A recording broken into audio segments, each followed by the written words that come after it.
Marcus Washington stares at the white officer with unwavering eyes as blood trickles down his temple.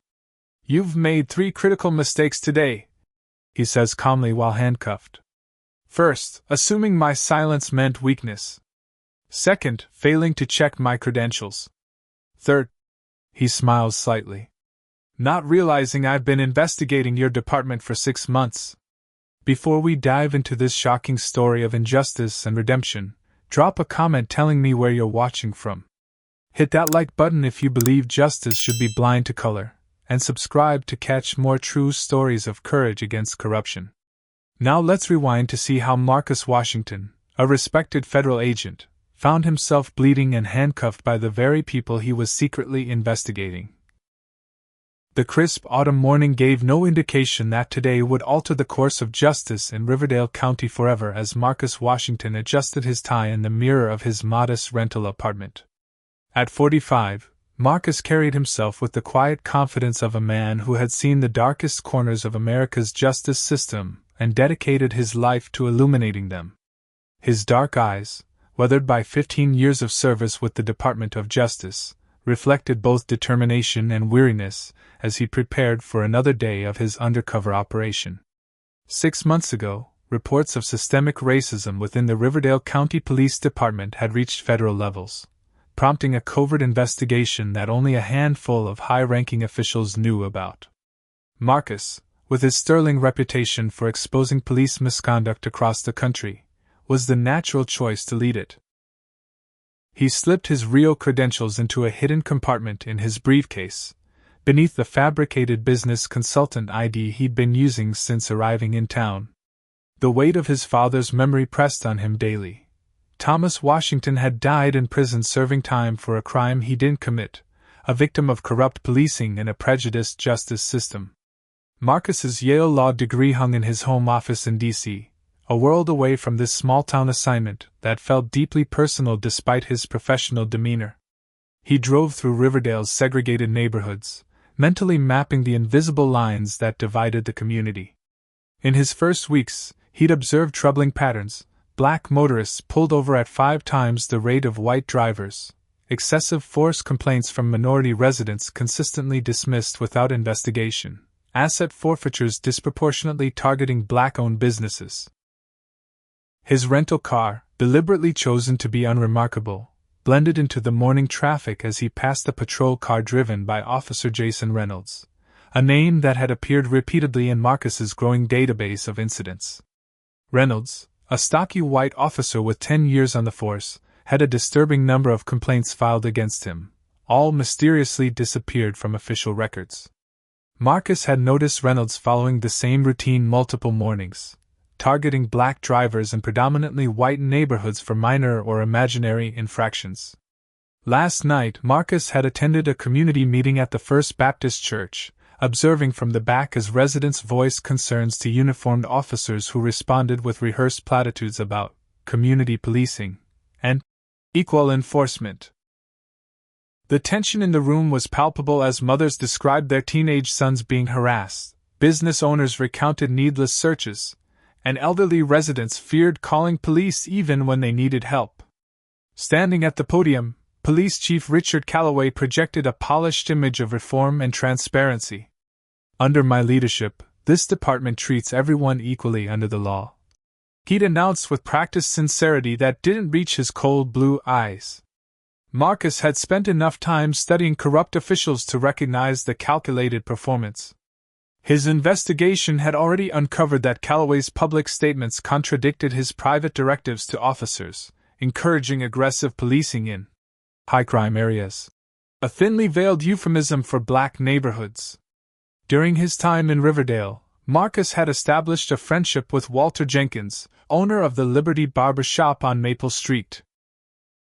The shop served as an unofficial community center where locals shared their experiences with law enforcement. 20 years cutting hair in this town, and I've seen 3 police chiefs come and go, Walter had told him yesterday while trimming a client's hair. Calloway's the worst kind, smooth talking to cameras while his officers terrorize us behind closed doors. Walter didn't know Marcus's true identity but had opened up to him as a sympathetic outsider, providing invaluable insights into the community's experiences. In his makeshift office at night, Marcus meticulously documented everything: traffic stop statistics, arrest disparities, excessive force incidents, and testimonials from residents afraid to file official complaints. The pattern was undeniable and systematic. What he hadn't yet uncovered was how high the corruption reached, and who else besides Calloway enabled it.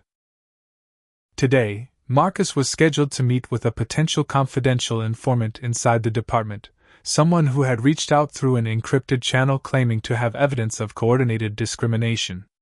The meeting location was deliberately chosen, the public courthouse, where a casual encounter would draw no attention. As Marcus gathered his materials and prepared to leave, he glanced at the photo of his father he kept in his wallet. "This one's for you, Dad," he whispered, unaware that within hours, he would become not just an investigator of injustice, but its direct target. The courthouse clock tower struck 11 as Marcus navigated his sedan through downtown Riverdale, mentally rehearsing security protocols for meeting his confidential source. The autumn sun cast long shadows across Main Street as he signaled a turn onto Jefferson Avenue, driving 5 miles below the speed limit as he always did in town. The flash of blue and red lights in his rearview mirror came without warning, causing his heart rate to accelerate even as his expression remained impassive. Years of undercover work had taught Marcus to control his external reactions, though internally he calculated rapidly. This unexpected stop could compromise his meeting and potentially his cover. He pulled over methodically, positioning his hands visibly on the steering wheel as Officer Jason Reynolds approached, hand resting suggestively on his holstered weapon. "License and registration," Reynolds demanded without preamble, leaning down to peer through the window with undisguised suspicion. His mirrored sunglasses reflected Marcus's calm face back at him, hiding whatever contempt lurked behind. "May I ask why I'm being pulled over, officer?" Marcus inquired politely, maintaining steady eye contact. "You were swerving," Reynolds replied curtly, though both men knew the accusation was fabricated. "Seems like you might be impaired." Marcus had consumed nothing stronger than coffee that morning, and his driving had been flawless, a fact potentially corroborated by traffic cameras he noted along his route. "I wasn't swerving, Officer Reynolds," Marcus stated calmly, noting how the officer's eyebrow raised slightly at the use of his name, which wasn't visible on his partially obscured badge. "I'd like to know the actual reason for this stop." Reynolds's demeanor shifted instantly from routine harassment to aggressive hostility. "You don't tell me how to do my job," he snapped, his hand moving from his weapon to the door handle. "Step out of the vehicle now." Marcus recognized the dangerous escalation but remained collected. "Am I legally obligated to exit my vehicle without probable cause? I've committed no traffic violation." His deliberate invocation of legal terminology seemed to further agitate Reynolds, whose face flushed with anger. "This car's way too nice for someone like you," Reynolds muttered, just loud enough for Marcus to hear. "Registration. Now." The racial implication hung in the air between them as Marcus reached slowly for his glove compartment. Through his window, he noticed Reynolds keying his radio, calling for backup using a code that suggested a combative subject rather than a routine traffic stop. Within minutes, a second patrol car screeched to a halt behind Reynolds's vehicle, and Officer Mike Daniels emerged. A younger officer Marcus had already flagged in his investigation for multiple excessive force complaints against black suspects. "What's the situation?" Daniels asked, approaching with his hand already on his taser. "Business consultant won't cooperate with a standard traffic stop," Reynolds replied loudly, as though performing for an audience. Acting suspicious.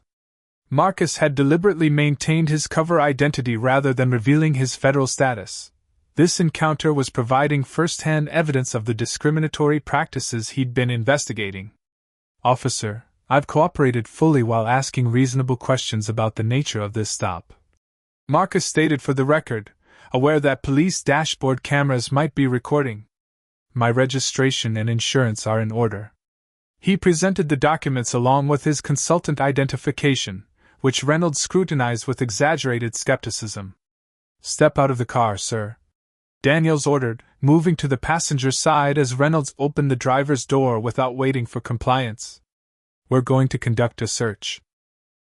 "I do not consent to a search," Marcus stated clearly, still seated.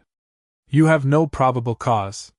"Smell of marijuana gives us probable cause," Reynolds claimed, though no such odor existed. "Last warning before we remove you from the vehicle." From the corner of his eye, Marcus noticed a teenage girl across the street, phone raised, apparently recording the escalating confrontation.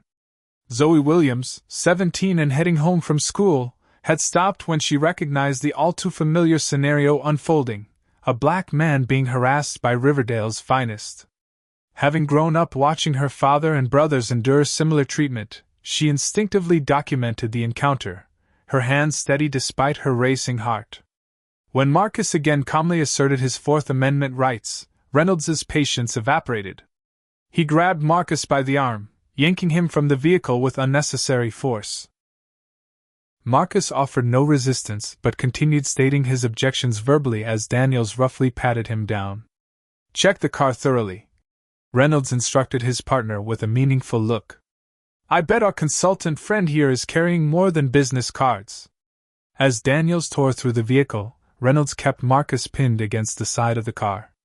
"You people always think you know the law better than we do," he growled, tightening his grip. "Not so smart now, are you?" Marcus remained silent, watching as Daniels emerged from the car with a small plastic bag containing white powder, one that hadn't been there moments earlier. Well, Reynolds announced triumphantly. "Looks like we've got possession charges to add." "That's not mine," Marcus stated firmly, knowing the planted evidence tactic all too well from cases he'd investigated. "Officer Daniels just placed that in my vehicle." The accusation transformed Reynolds's expression from smug satisfaction to rage. Without warning, he slammed Marcus against the car and then to the ground, driving a knee into his back as he roughly applied handcuffs. During the takedown, Marcus's head struck the pavement, opening a gash along his temple that immediately began bleeding. "Stop resisting!" Reynolds shouted, though Marcus had gone completely limp, a survival tactic familiar to black men across America. Across the street, Zoe caught everything on video, her hands trembling but determined as she captured Reynolds whispering something in Marcus's ear, words too low for her to hear but that made Marcus's jaw tighten despite his effort to remain expressionless. "Got ourselves a drug dealer with an attitude problem," Daniels announced loudly for the dashboard camera's benefit. "Let's get him processed." As they hauled Marcus to his feet, blood trickling down his face, either officer noticed a small recording device activated in his watch, standard DOJ equipment that was now capturing every word and action of his wrongful arrest. While being roughly placed in the back of the patrol car, Marcus caught Zoe's eye momentarily, giving an almost imperceptible nod of acknowledgement.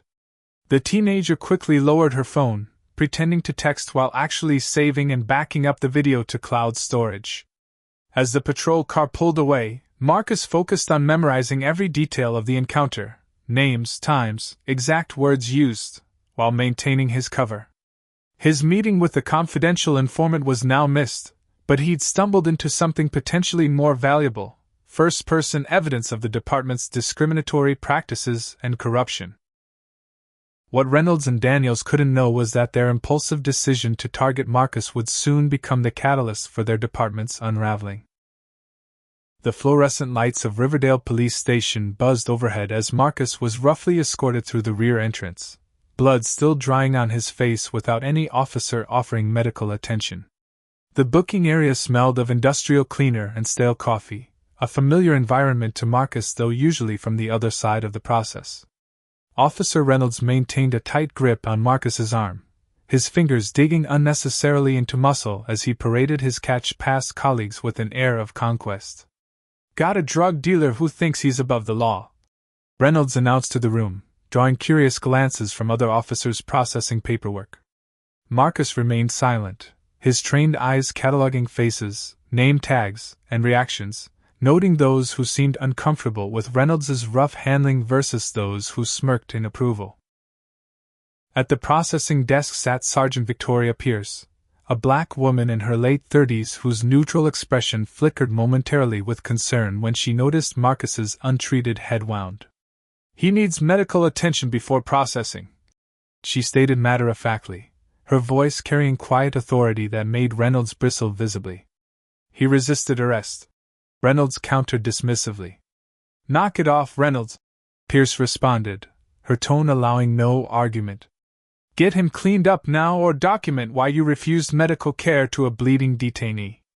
Reynolds reluctantly complied, marching Marcus to a small first aid station where he haphazardly pressed a disinfectant wipe against the wound with unnecessary roughness. Throughout the station, Marcus observed a disturbing pattern. All the detainees in holding cells were black or Hispanic, while all but 2 officers were white. From a nearby bench, a young black man with a swollen eye caught Marcus's attention, subtly shaking his head in shared understanding of their circumstances. During fingerprinting, Marcus learned the young man was Jamal Turner, 22, arrested for resisting arrest, without any initial charge to resist, a circular justification Marcus had documented countless times in his investigations. Pierce processed Marcus's intake with professional detachment, though Marcus detected subtle signals in her body language suggesting discomfort with the situation. She asked standard questions which Marcus answered truthfully except for his occupation, maintaining his business consultant cover. When Reynolds slapped the evidence bag containing the planted drugs onto her desk, Pierce's eyes narrowed almost imperceptibly. "Chain of custody form?" she requested, to which Reynolds responded with annoyed impatience. Throughout the booking process, Marcus systematically memorized officer names, overheard conversations, procedural violations, and the physical layout of the station, all valuable intelligence for his investigation. He requested his phone call repeatedly, each time meeting denial or delay tactics. "You'll get your call when I decide you get it," Reynolds taunted during a moment when Pierce stepped away. "Maybe tomorrow if you learn some respect." Marcus remained composed, gathering evidence with each procedural violation.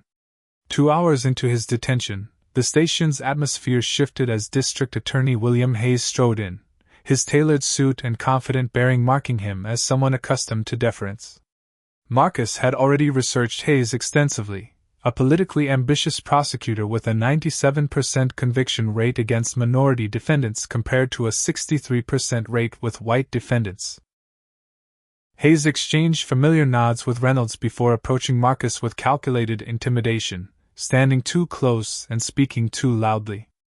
"I understand you're being uncooperative with my officers, Mr. Washington," Hayes began, though no one had formally provided him with Marcus's name, suggesting prior communication with Reynolds outside proper channels. "We take drug offenses very seriously in Riverdale County. I've been cooperative despite being unlawfully detained," Marcus responded evenly. "And the substances in question were planted in my vehicle by Officer Daniels at Officer Reynolds's direction. I request access to an attorney immediately." Hayes studied Marcus with newfound interest, clearly unused to such composed and articulate responses from detainees. "Your kind always has excuses," he remarked, the racial undertone barely concealed. "We'll see how a judge feels about your story." From the corner of his eye, Marcus noticed a desk officer watching their interaction with unusual attention. Officer Lisa Chin, according to her nameplate, seemed to be deliberately slowing her paperwork to observe the exchange. Her expression remained professional, but her eyes reflected something Marcus recognized from years of investigating corrupt departments: the look of someone uncomfortable with the status quo but uncertain how to challenge it.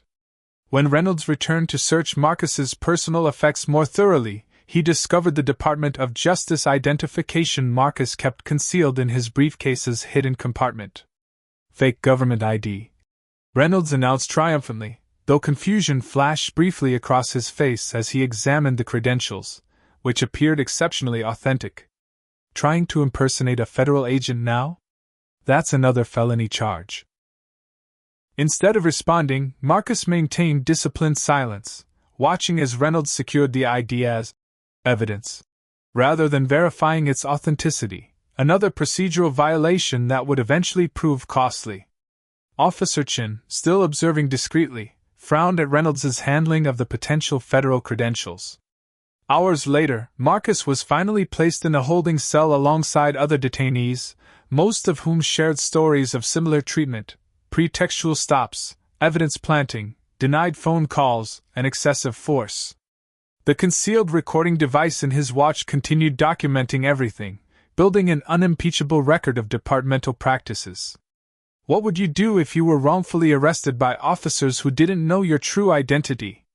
Comment number 1 if you'd immediately reveal who you are to avoid mistreatment, or number 2 if you'd stay undercover to gather more evidence of corruption. Hit that like button if you believe police accountability is essential for justice, and subscribe for more stories of systemic injustice being exposed. But here's what keeps me up at night: in a system where those with power can abuse it so easily, how far would corruption spread if left unchecked? Let's continue following Marcus's extraordinary story to discover just how deep the rabbit hole of injustice goes in Riverdale County. The station clock marked 6 hours since Marcus's arrest when the holding area door swung open with deliberate force, commanding immediate attention from officers and detainees alike. Police Chief Richard Calloway entered with the practiced authority of someone accustomed to controlling rooms, his silver-streaked hair and pressed uniform projecting an image cultivated for community trust that his actions systematically betrayed. "Where's this troublemaker I'm hearing about?" he demanded, scanning the cells until his eyes landed on Marcus, who sat with perfect posture despite his circumstances. Sergeant Pierce approached with Marcus's paperwork, explaining in neutral tones that the suspect was being processed for drug possession and resisting arrest. Calloway studied Marcus with the scrutinizing gaze of someone evaluating a potential threat rather than a standard detainee.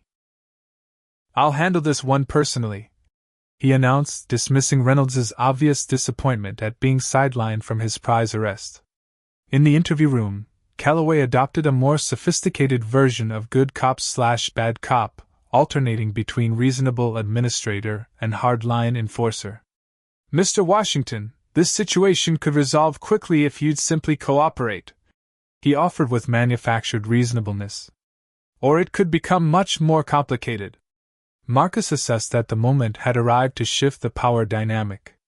Maintaining unwavering eye contact with Calloway, he spoke with quiet certainty that stopped the police chief mid-sentence. "Chief Calloway, I am Special Agent Marcus Washington, Department of Justice Civil Rights Division. I've been conducting an authorized federal investigation into systematic discriminatory practices within your department for the past 6 months. My credentials, which your officer incorrectly identified as fake, would confirm this if properly verified. I suggest you contact the DOJ immediately to confirm my identity." The blood drained from Calloway's face so rapidly that Marcus momentarily wondered if the man might faint. The transformation was remarkable, from commanding presence to cornered animal in the span of seconds. Calloway attempted to recover, clearing his throat while his mind visibly raced through implications. "There's clearly been a misunderstanding," he managed, his voice now stripped of authority. "We'll get this sorted immediately. You'll be released right away, of course." "No," Marcus replied calmly. "I insist on being processed exactly like any other detainee. Complete the standard procedures. My attorney will arrive shortly." The calculated decision to refuse special treatment served multiple purposes. It prevented Calloway from burying the incident, created an unalterable paper trail, and allowed Marcus to continue gathering evidence from inside. Through the interview room's window, Marcus could see Reynolds and Daniels engaged in heated whispered conversation, their faces contorted with panic as news of his true identity spread through the department like wildfire. Daniels repeatedly checked his body camera, likely realizing with horror that it had recorded their misconduct against a federal agent. District Attorney Hayes arrived within 20 minutes, having clearly been summoned urgently. His politician's composure slipped noticeably upon seeing Marcus, revealing genuine fear beneath. "Agent Washington," he began with forced collegiality that couldn't mask his anxiety. "This unfortunate incident was clearly a misunderstanding. We're all on the same side of justice here. Are we?" Marcus responded, his question hanging in the air like an indictment. "My experience today suggests otherwise. I was racially profiled, unlawfully detained, subjected to excessive force, denied medical attention and my phone call, and had evidence planted in my vehicle. None of that was a misunderstanding, it was standard operating procedure in your jurisdiction." As Marcus spoke, Sergeant Pierce appeared at the door, requesting to speak with Calloway privately. When they returned, Pierce's expression revealed nothing, but Calloway's further deteriorated composure suggested she had delivered unwelcome news. Marcus later learned she had informed him that Officer Chen had already verified Marcus's credentials through proper channels and documented all procedural violations in her official report, actions that would mark Pierce as an important ally in the coming investigation. By late evening, Marcus was finally released, though never formally charged, a transparent attempt to minimize the paper trail. As he retrieved his belongings from the property clerk, the young officer handling the process whispered, "The video's already online." Confirming what Marcus had suspected, Zoe Williams's recording of his arrest had begun circulating on social media, beyond the department's ability to contain.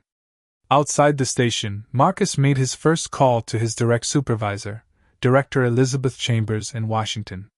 "Elizabeth, the situation has accelerated," he reported, walking toward his hotel while scanning for surveillance. "My cover's been compromised, but it's created unprecedented access. Reynolds and Daniels performed exactly according to pattern, but there's something bigger happening here. Hayes arrived too quickly, knew too much. I need the team here immediately." Chambers authorized emergency deployment of his analytical support team while initiating protocols to secure all evidence Marcus had already gathered. As Marcus ended the call, his phone immediately lit up with notifications. Local news outlets were reporting on the alleged wrongful arrest of a federal agent. The story was spreading faster than Calloway could contain it. Returning to his apartment, Marcus immediately noticed subtle signs of illegal entry: a chair positioned slightly differently, papers minutely rearranged, the faint scent of unfamiliar cologne. They had searched his living space without a warrant, another violation to add to the growing list. His secure laptop remained untouched, protected by biometric locks and encryption, containing the complete record of his 6-month investigation. Opening his anonymous email account, Marcus found 3 new messages. One from an unknown sender containing only the words, "Leave Riverdale if you value your life." One from Zoe Williams requesting a secure contact method, and one from Sergeant Pierce using a coded reference they had never established, suggesting she had information to share outside official channels. The systematic corruption Marcus had been methodically documenting for months had suddenly been thrust into chaotic acceleration by his arrest. The next phase would require strategic precision, as the department's defensive reaction would make them both dangerous and vulnerable. As he cataloged the day's events in his secure server upload, Marcus touched the butterfly bandage covering his temple wound, a physical reminder that this investigation had transformed from professional to personal. The coming storm would reveal just how deep the corruption reached in Riverdale County, and Marcus was now positioned at its eye. The Riverdale County Police Department erupted into frantic activity at 7 the following morning as Marcus Washington officially notified them of a formal Department of Justice investigation into civil rights violations and corrupt practices. Chief Calloway attempted to project calm authority during the emergency briefing, but the sweat beading on his forehead betrayed his understanding that everything was unraveling. Outside police headquarters, news vans had already assembled, their satellite dishes raised like accusatory fingers pointing toward the department's misdeeds. Inside Marcus's temporary field office, a suite at the Riverdale Marriott secured overnight by DOJ resources, his team had assembled with military efficiency. Analysts Terrell Jackson and Sofia Rodriguez unpacked specialized equipment designed to process and protect evidence while establishing secure communications with Washington. 6 months of surveillance, and it all breaks because some racist cop couldn't resist harassing a black man in a nice car, Terrell remarked, shaking his head as he examined the viral video of Marcus's arrest, which had accumulated 300,000 views overnight. "Their mistake is our opportunity," Marcus responded, wincing slightly as he replaced the bandage on his temple. Reynolds and Daniels gave us probable cause for warrants we'd have spent months trying to justify otherwise. By noon, Marcus led his first official confrontation at the station, presenting Reynolds and Daniels with preliminary evidence of their prior misconduct compiled during his undercover investigation.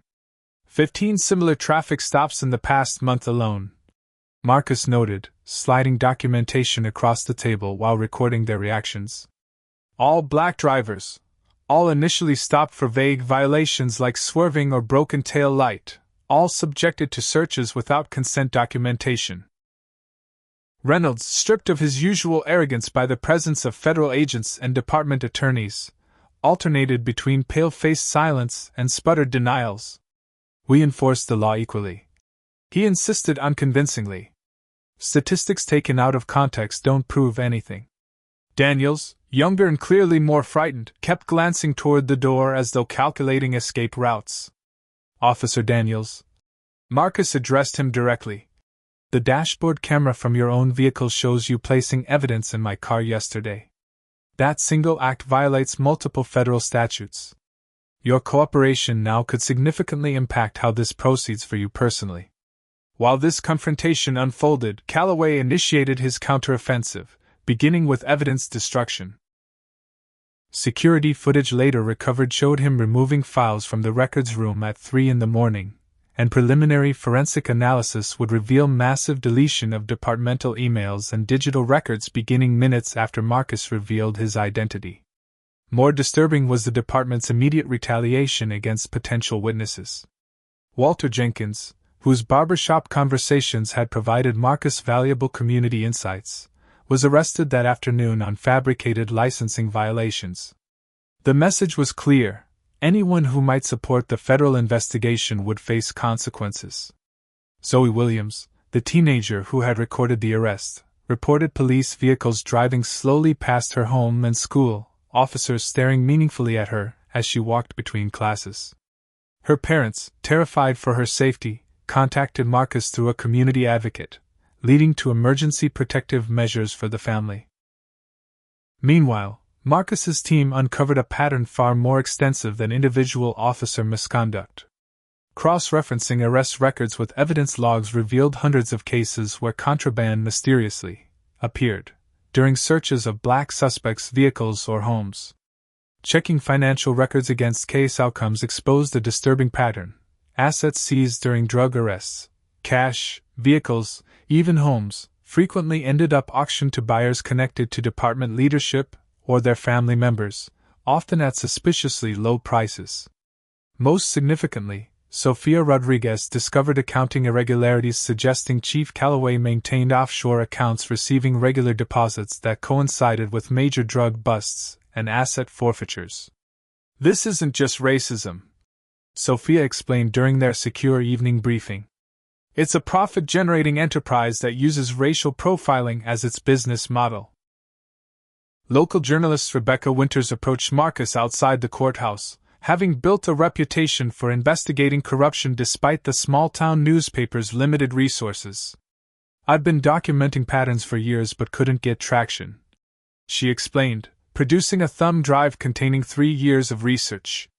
Nobody believed black residents when they reported evidence planting. Maybe they'll believe the DOJ. That evening, Marcus returned to his hotel to find his car vandalized, racial slurs spray-painted across the doors and windows smashed, a crude intimidation tactic that only strengthened his resolve. The following morning, District Attorney Hayes requested a private meeting, arriving without his usual entourage. This investigation could damage a lot of careers.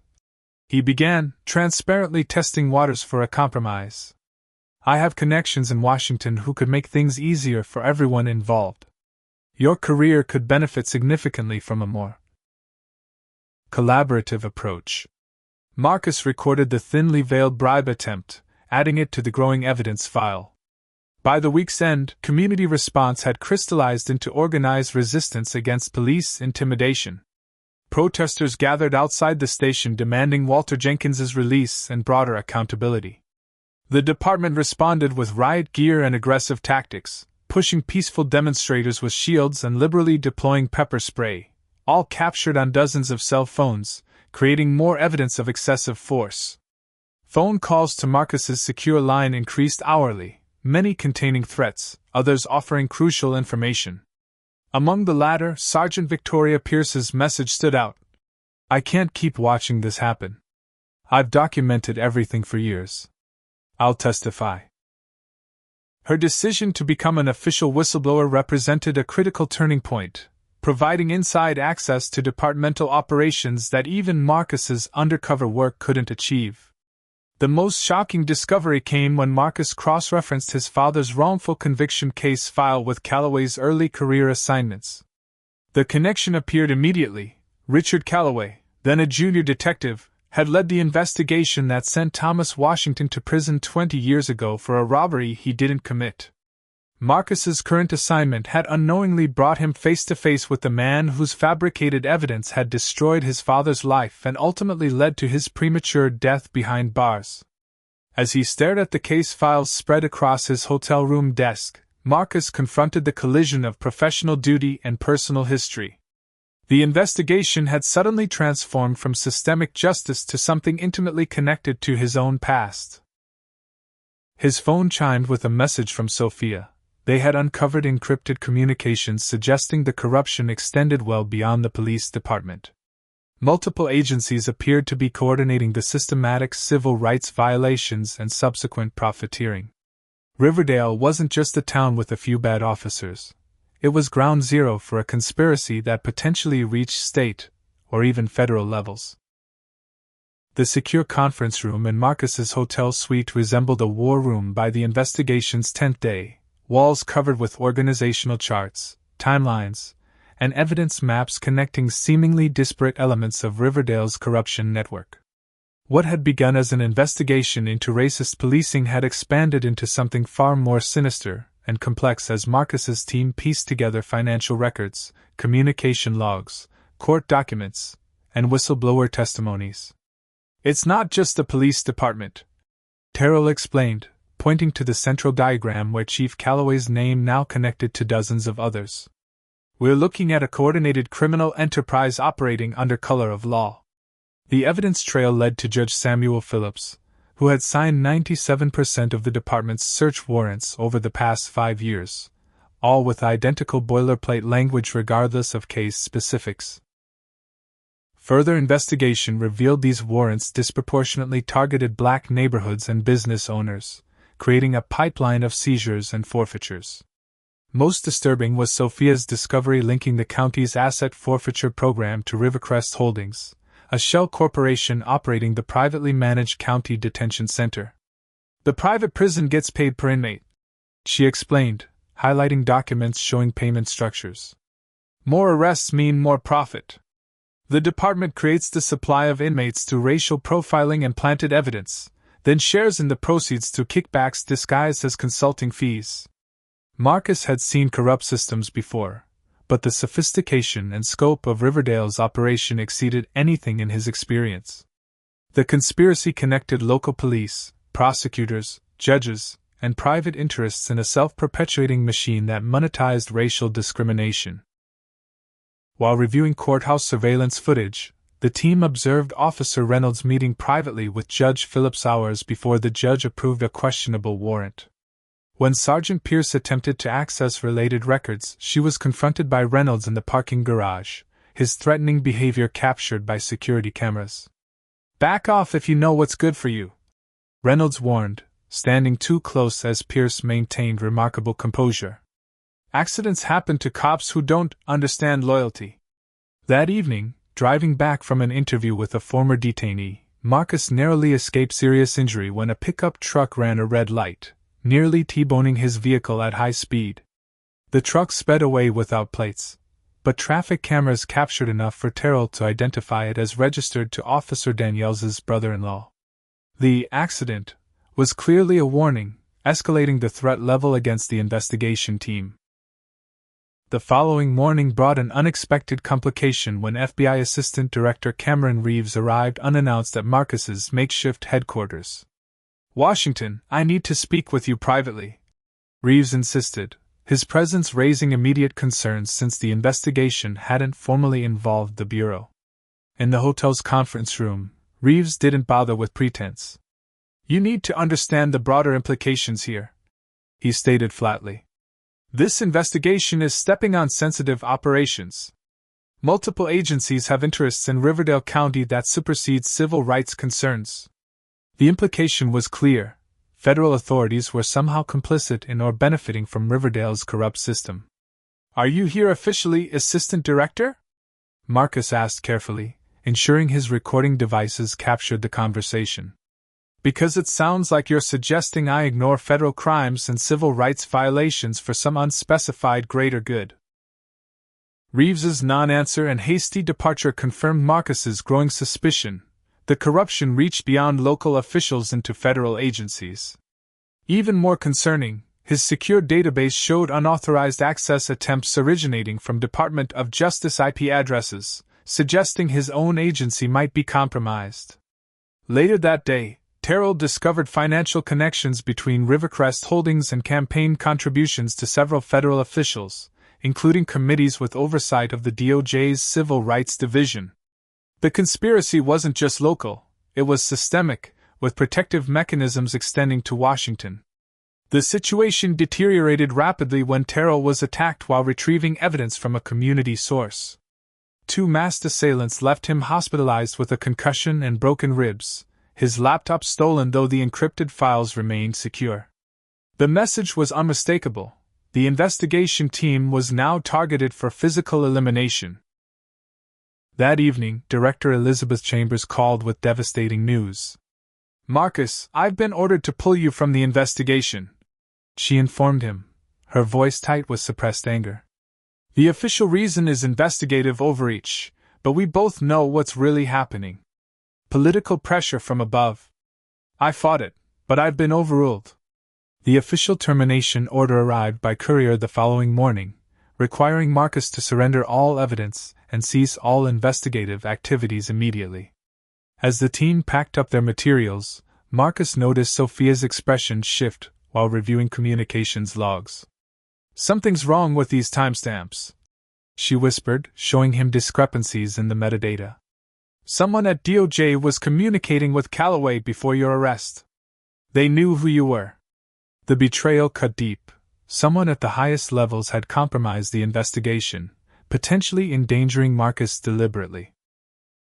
Despite his official removal, Marcus made a decision that contradicted his career-long adherence to protocol. "Download everything to secure external storage," he instructed the team. "We're continuing unofficially." While surrendering official equipment and files to Chambers' representative, they retained copies of all critical evidence, establishing unauthorized backchannels to continue their work. Marcus secured critical documents in a safety deposit box under an alias and provided encrypted files to Rebecca Winters with instructions to release them if anything happened to him.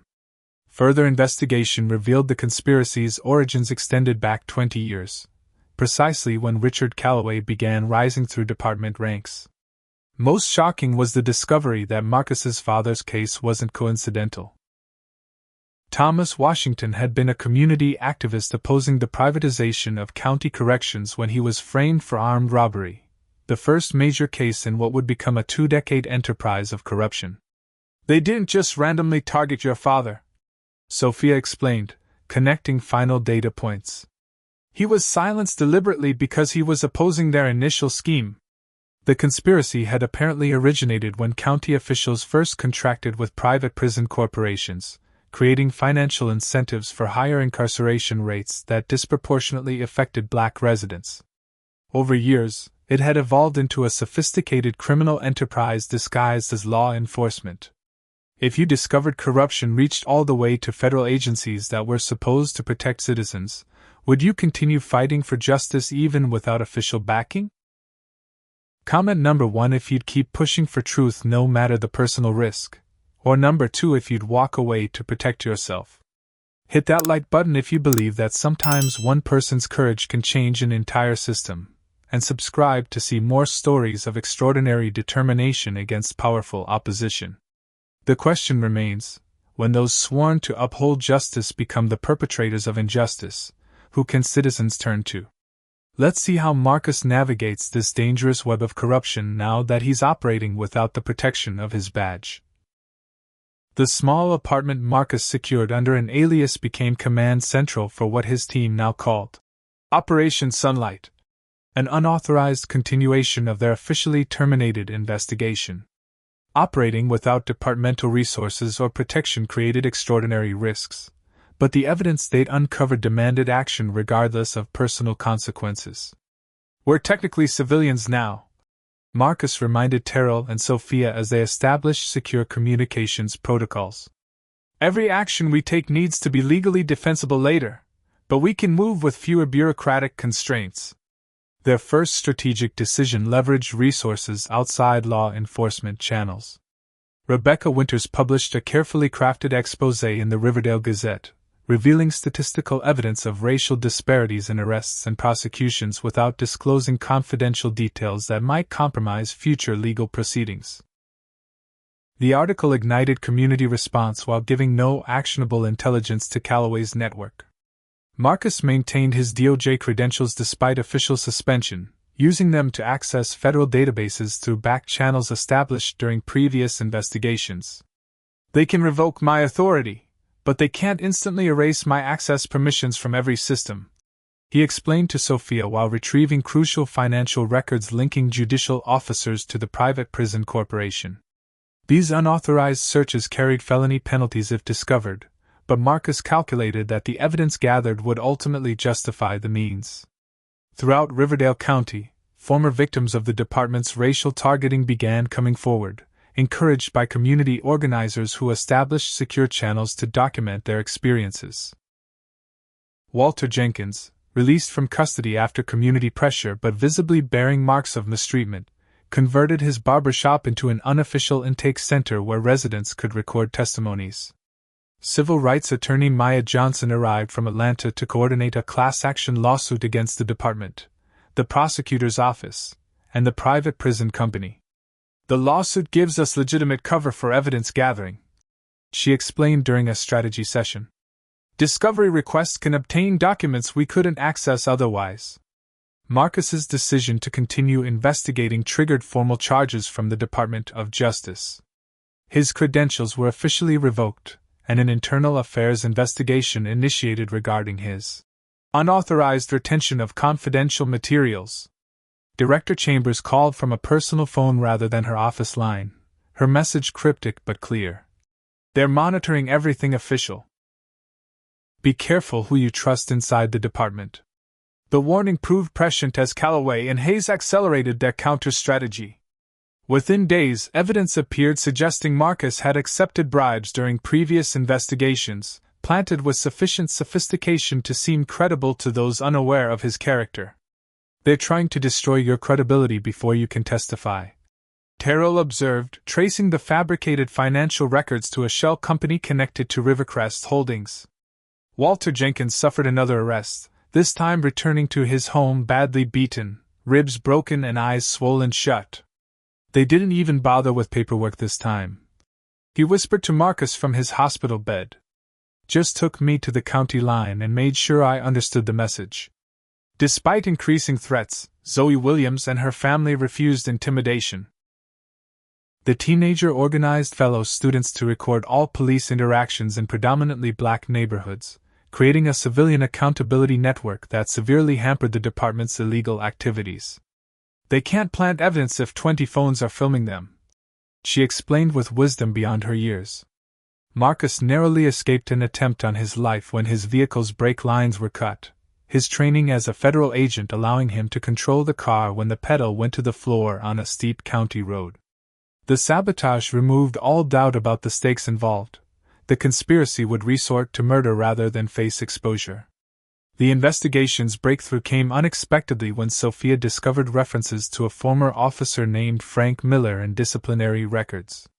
Miller had resigned 7 years earlier after filing internal complaints about departmental practices that were promptly buried. Tracking him to a small town in the next state, Marcus found a man haunted by his former complicity, but who had maintained detailed records as insurance against retaliation. "I kept everything," Miller explained, retrieving a storage drive from behind a wall panel in his garage. Every illegal order, every falsified report, recordings of Calloway instructing us to target specific neighborhoods and individuals. I was too afraid to come forward alone, but I couldn't destroy the evidence either. Miller's meticulously documented records provided the skeleton key to the entire conspiracy: dates, names, banking details, and direct orders establishing the chain of command in the criminal enterprise. Most critically, he had preserved communications proving Judge Phillips knowingly signed fraudulent warrants, and showing D.A. Hayes dismissing cases against white defendants, while aggressively prosecuting identical charges against minorities. As Marcus prepared to deliver this evidence to trusted federal contacts, Terrell received an encrypted message from within the police department. Sergeant Victoria Pierce had disappeared after her shift.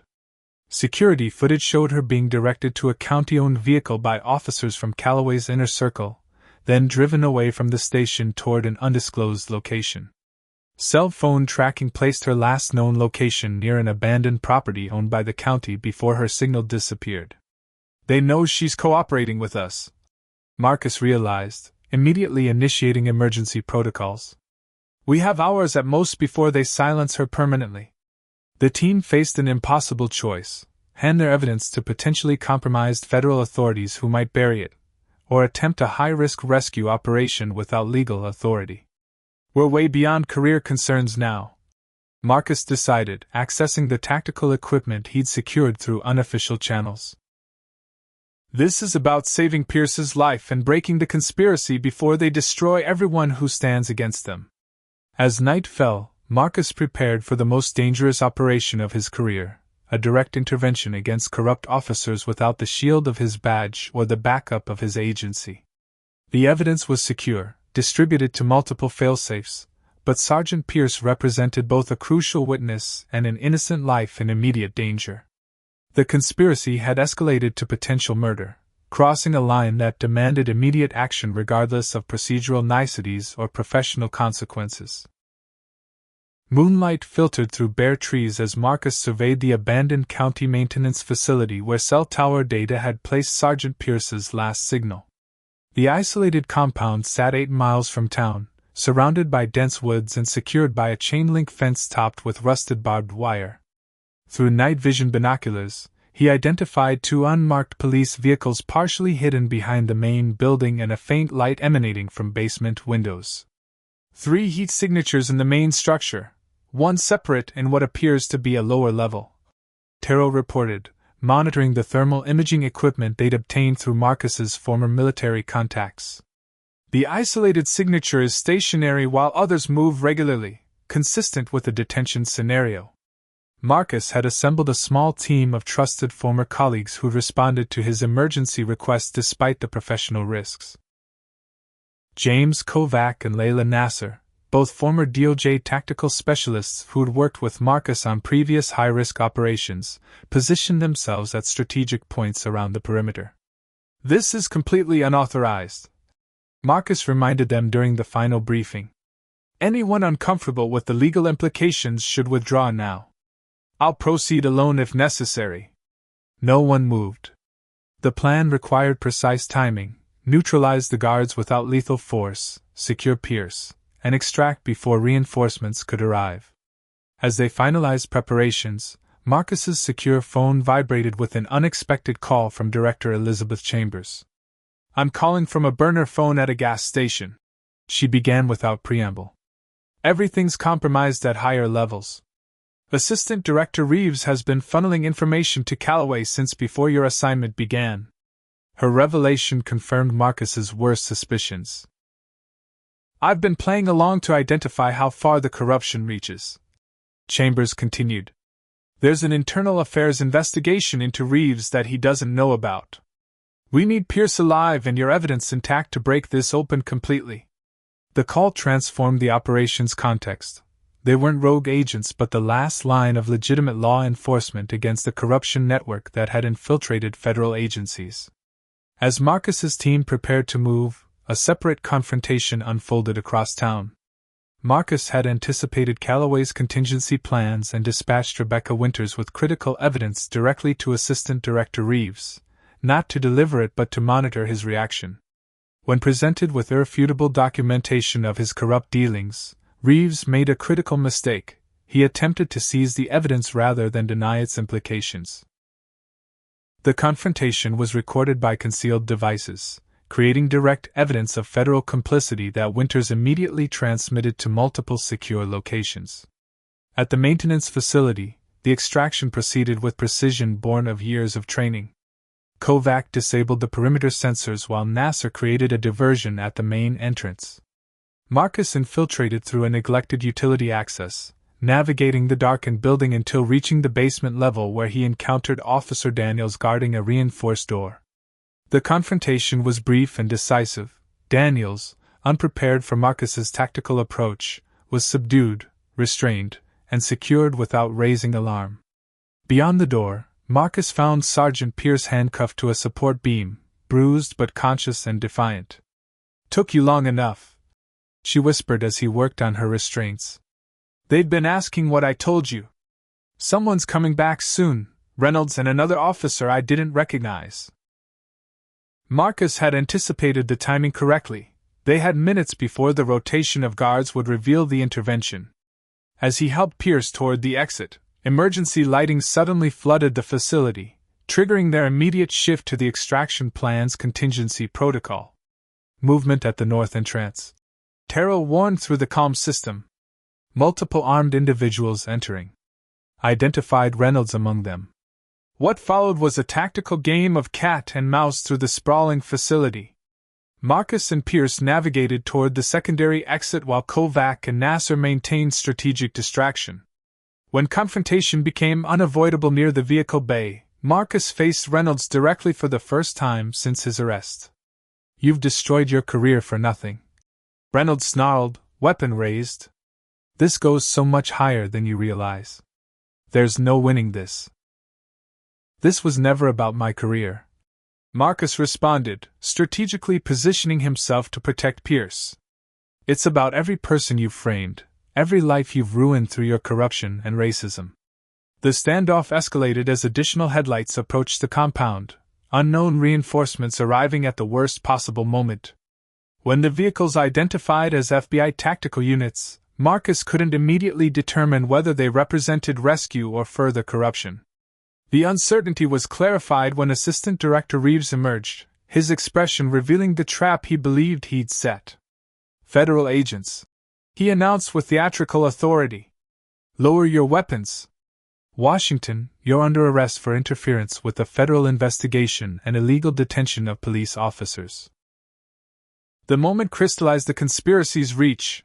Reeves was using his authority to eliminate both Marcus and Pierce in one operation, likely planning to stage a confrontation that would end with their deaths. What Reeves couldn't know was that Director Chambers had deployed her own trusted team, who now moved to contain Reeves himself based on the evidence Rebecca Winters had secured. In the confusion, Calloway arrived, having been summoned by Reynolds before understanding that the situation had evolved beyond his control. "This ends now," Marcus stated, facing Calloway directly. "We have everything, the financial records, testimony from Miller, documentation of every falsified warrant, and recorded orders to target black citizens. It's already been distributed to multiple federal offices and media outlets." Calloway's composure finally shattered completely. "You understand nothing about how things really work," he hissed, his mask of professional respectability abandoned. "This system has operated for decades. Your father learned the hard way what happens to people who interfere."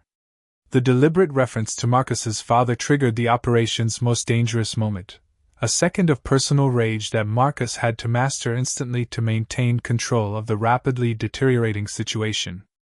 "I know exactly what happened to my father," Marcus responded with deadly calm. "You framed him to silence his opposition to your private prison scheme. His case was the prototype for your entire criminal enterprise." Calloway's expression shifted, a calculating smile replacing his anger. "I have documentation you'll never find about what really happened to Thomas Washington in prison. Accidents can be arranged very convincingly." Cooperate now, and perhaps you'll learn the full truth before sharing his fate. The standoff had reached its critical juncture, Marcus confronting his father's persecutor while surrounded by corrupt officers and uncertain federal agents, with Pierce's safety and the entire investigation hanging in the balance. In that moment of maximum tension, multiple law enforcement vehicles converged on the scene with overwhelming force. Not local police but trusted federal tactical teams. Chambers had quietly assembled. The power dynamic shifted instantly as Reeves found himself surrounded by internal affairs investigators with explicit orders for his detention. Special Agent Washington, the tactical team leader, called out. Director Chambers sends her regards. The area is secured. You and Sergeant Pierce are under our protection now. As federal agents moved to detain Calloway and his officers, Reynolds made a desperate final move, raising his weapon toward Marcus in a last act of defiance. Marcus's training took over, allowing him to disarm Reynolds with controlled precision that left the corrupt officer subdued on the ground rather than seriously injured, a final demonstration of the justice system's proper application of force compared to Reynolds's career of brutality. You could have killed me, Reynolds gasped, genuinely shocked by Marcus's restraint. Yes, Marcus acknowledged, securing the restraints. But that's the difference between justice and vengeance.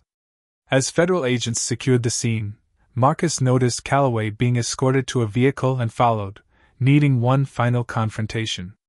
Whatever happens in court, you should know your operation is finished, Marcus told him quietly. Every case you've built through discrimination and fabricated evidence will be reviewed. Every person wrongfully convicted will find justice. Calloway's response was a smile that chilled Marcus despite their victory. You think this is over? This system is bigger than Riverdale, bigger than me. The same forces that protected us for decades are still in place. Before Marcus could respond, he noticed blood spreading across Calloway's shirt. The police chief had sustained a wound during the confrontation that no one had detected. As medical personnel rushed forward, Marcus realized their hard-won victory might be complicated by Calloway's condition, potentially depriving victims of full disclosure and justice through proper legal channels. While paramedics worked frantically to stabilize Calloway, Marcus turned his attention to ensuring Pierce received medical care and the evidence remained secure.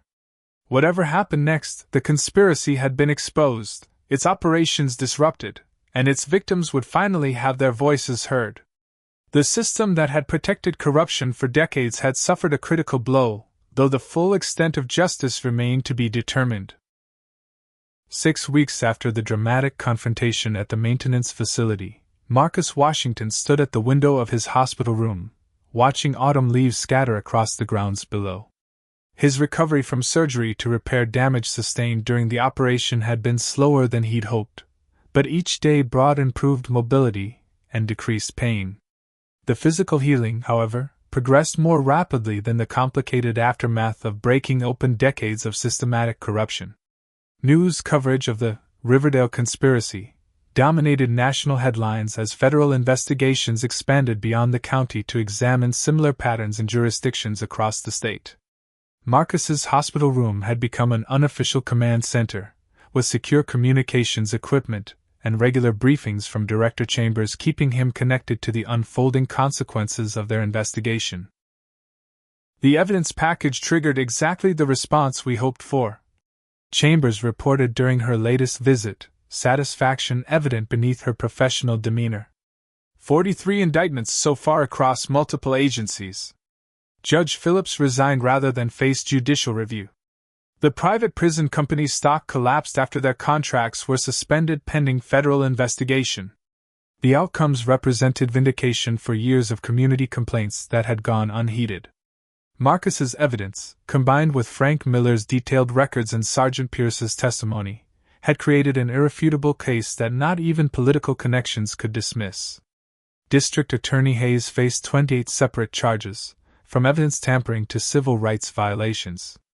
The investigation had uncovered over 300 cases of wrongful prosecution targeting black defendants, each now under review for potential exoneration. Most significant for Marcus personally was the reopening of his father's case. New evidence confirmed what his family had always known. Thomas Washington had been deliberately framed to silence his opposition to the private prison initiative that became the foundation of Riverdale's corrupt system.